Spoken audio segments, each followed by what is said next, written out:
আমি আৰু এটা আঁচনি মই ৰিপিট কৰিছো পৰীক্ষামূলকভাৱে পাইলট বেচিছ এটো আমি এতিয়ালৈকে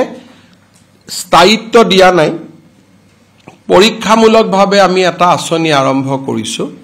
যে অৰুণোদয় পৰিয়ালে যদি গ্যাস কিনে ৰন্ধন গ্যাস কিনে তেতিয়ালে তেওঁলোকক আমি 250 টকাৰ ৰাজ সাহায্য এটা প্ৰদান কৰিম অৰ্থাৎ অৰুণোদয় পৰিয়ালটোৰ যিকোনো এজন সদস্যই যদি এটা ৰন্ধন গ্যাস ক্ৰয় কৰে লগে লগে আইওসি আমাক জনাই দিব যে অমুক পৰিয়ালটোৱে আজি এটা গ্যাস কিনিলে লগে লগে তেওঁৰ একাউণ্টত আৰু 250 টকা জমা হৈ যাব তাৰমানে যেটো 1250 টকা পাইছিলে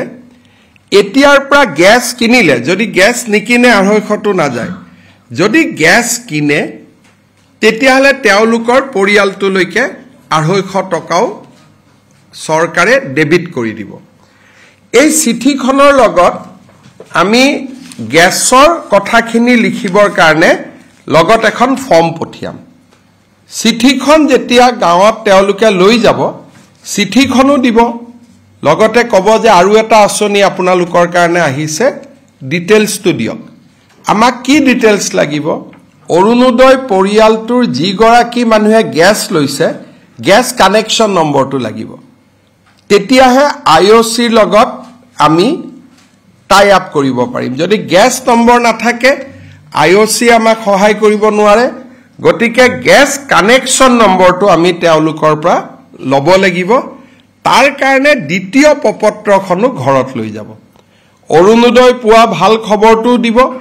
লগত আৰু এটা খবৰ দিব যে নতুন এটা আঁচনিও চৰকাৰে আৰম্ভ কৰিছে এই আঁচনিখন আমি জানুৱাৰী ফেব্ৰুৱাৰী মাৰ্চ এপ্ৰিল আমি 4 মাহ কৰি চাম যদি ৰাইজ উপকৃত হয় খুব ধুনিয়াকৈ যদি আইওসিৰ লগত সম্পৰ্কটো স্থাপিত হয় কাৰণ ইয়াত কেন্দ্ৰীয় চৰকাৰো জড়িত থাকিব ৰাজ্য চৰকাৰো জড়িত থাকিব যদি আঁচনিটো আমি ভাবাৰ দৰে যদি তালমিলটো বহিব পাৰে তেতিয়াহলে আমি আঁচনিটো ভৱিষ্যতৰ দিনত আমি তাক ৰাখি দিব পাৰিম কিন্তু তাত এটা তালমিল লাগিব গ্যাস কিনাৰ লগে লগে আইওসিয়ে গম পাব আইওসিয়ে ফাইনেন্সক জনাব কম্পিউটাৰৰ জৰিয়তে লগে লগে পইচাটো বেংক একাউণ্ট যাব লাগিব সাধাৰণতে ৰাজ্য চৰকাৰ আৰু কেন্দ্ৰীয় চৰকাৰৰ ওয়েবসাইট সমূহৰ মাজত পোৰ্টেল সমূহৰ মাজত মিটিং খুব ডিফিকাল্ট হয় কিন্তু আমি যোৱা 2 মাহত প্ৰচেষ্টা কৰি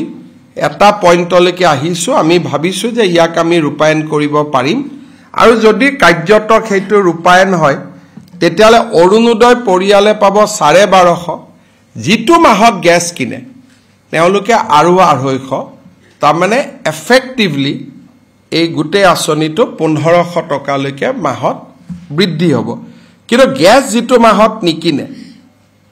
বহুত পৰিয়ালক আমি দেখিছো আমি ষ্টাডি কৰিছো তেওঁলোকে 45 দিনতহে এটা গ্যাস কিনে এমাহত এটা গ্যাস নিকিনে যদি গ্যাস নিকিনে তেতিয়া কিন্তু এই 250 টো নাপায় আৰু এই 250 টো অৰুণোদয়ৰ লগত নাপায় যিদিনাখন গ্যাস কিনে তাৰ পিছদিনাখন পাব গতিকে ই অৰুণোদয় আঁচনি নহয় অৰুণোদয় প্লাস অৰুণোদয়ৰ লগত এটা সংযোজন মই আপোনালোকক সম্বোধন কৰাৰ উদ্দেশ্য এইটোৱে যে 10 আগষ্ট তাৰিখে ইউজুৱেলি অৰুণোদয় সকলোৱে পায় অৰুণোদয় 2 হিতাধিকাৰী প্ৰায় 12 লাখ পৰিৱৰ্তন হৈছে গতিকে এতিয়া পুৰণা হিতাধিকাৰীখিনিক টকা পঠাই বিশেষ কোনো লাভ নাই গতিকে আমি 17 সেপ্টেম্বৰৰ পৰা অৰুণোদয় তৃতীয় আঁচনিটো আনুষ্ঠানিকভাৱে আৰম্ভ কৰিম আৰু আমি কিন্তু পৰৱৰ্তী মাহসমূহত 10 তাৰিখে পাব অক্টোবৰতো 10তেই পাব নৱেম্বৰতো 10ত পাব খালি সেপ্টেম্বৰটো আমি 10ত নিদি 17 তাৰিখে দিম যাতে আমি এটা ভাল দিনত আমি এই আঁচনিটো আৰম্ভ কৰিব পাৰো বা ডেডিকেট কৰিব পাৰো